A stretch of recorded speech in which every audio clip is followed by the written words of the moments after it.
కార్తీక పురాణము 23వ అధ్యాయము. శ్రీ రంగక్షేత్రమున పురంజయుడు ముక్తి నొందుట.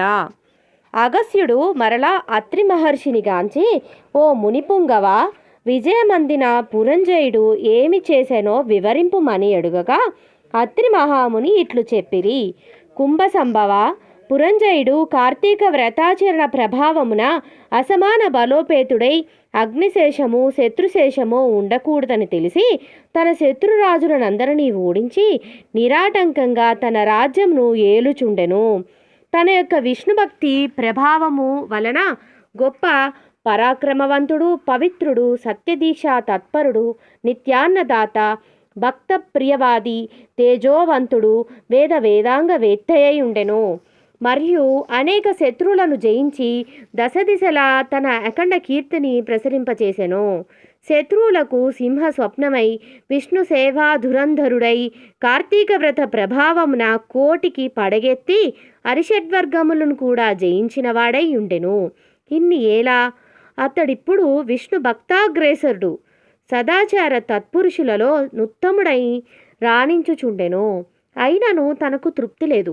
ఏ దేశమున, ఏ కాలమున, ఏ క్షేత్రమున ఏ విధముగా శ్రీహరిని పూజించినా కృతార్థుడ అగుదునా అని విచారించుచుండగా, ఒకానొక నాడు అశరీరవాణి, పురంజయ, కావేరీ తీరమున శ్రీరంగ క్షేత్రమున్నది. దానిని రెండవ వైకుంఠమని పిలిచెదరు. నీవచ్చటకేగి శ్రీరంగనాథ స్వామిని అర్చింపుము. నీవి సంసార సాగరమును దాటి మోక్ష ప్రాప్తి నొందుదువు అని పలికెను.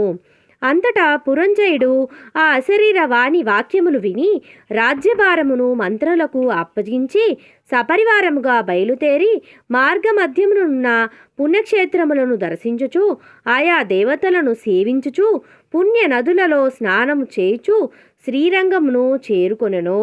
అక్కడ కావేరీ నది రెండు పాయలై ప్రవహించుచుండగా మధ్యనున్న శ్రీ రంగనాథ ఆలయంన శేషశయ్యపై పవళించియున్న శ్రీ రంగనాథుని గాంచి పరవశముంది చేతులు జోడించి, దామోదర, గోవింద, గోపాల, హరి, కృష్ణ, వాసుదేవ, అనంత, అచ్యుత, ముకుంద, పురాణ పురుష, హృషికేశ, ద్రౌపదీ మాన సంరక్షక, దీనజన భక్త పోష, ప్రహ్లాద వరద, గరుడధ్వజ, కరివరద, పాహిమాం పాహిమాం, రక్షమాం రక్షమాం, దాసోహం పరమాత్మ దాసోహం అని విష్ణు స్తోత్రమును పఠించి కార్తీక మాసమంతయు శ్రీరంగమునందే గడిపి తదుపరి సపరివారంగా అయోధ్యకు బయలుదేరెను. పురంజయుడు శ్రీ రంగనాథస్వామి సమక్షమున కార్తీక మాసంలో చేసిన వ్రతముల మహిమ వలన అతని రాజ్యమందలి జనులందరూ సిరి సంపదలతో, పాడి పంటలతో, ధనధాన్యాలతో, ఆయురారోగ్యములతో నుండిరి. అయోధ్య నగరము దృఢతర ప్రాకారములు కలిగి, తోరణ యంత్ర ద్వారములు కలిగి, మనోహర గృహ గోపురాదులతో చతురంగ సైన్య సంయుతమై ప్రకాశించుచుండెను. అయోధ్య నగరం అందలి వీరులు యుద్ధమున నేర్పరులై, రాజనీతి కలవారై, వైరిగర్భ నిర్భేదకులై, నిరంతరము విజయశీలురై అప్రమత్తులై ఉండిరి.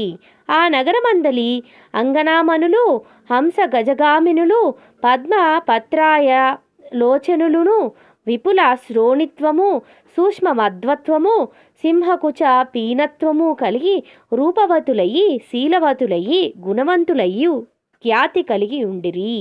ఆ నగరమందలి వెలయాండ్రు నృత్య గీత సంగీతాది కళా విశారదులై, ప్రౌఢలై, వయోగుణ రూప లావణ్య సంపన్నలై, సదా మోహన హాసాలంకృత ముఖ శోభితలై ఉండిరి.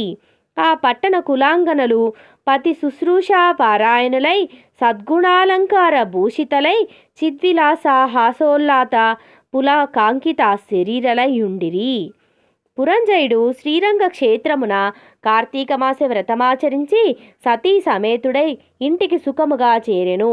పురంజయుని రాక విని పౌరజనాదులు మంగళవాద్య తూర్యధనులతో ఎదురేగి నగర ప్రదక్షిణ చేసి నిజంతఃపురమున ప్రవేశపెట్టిరి.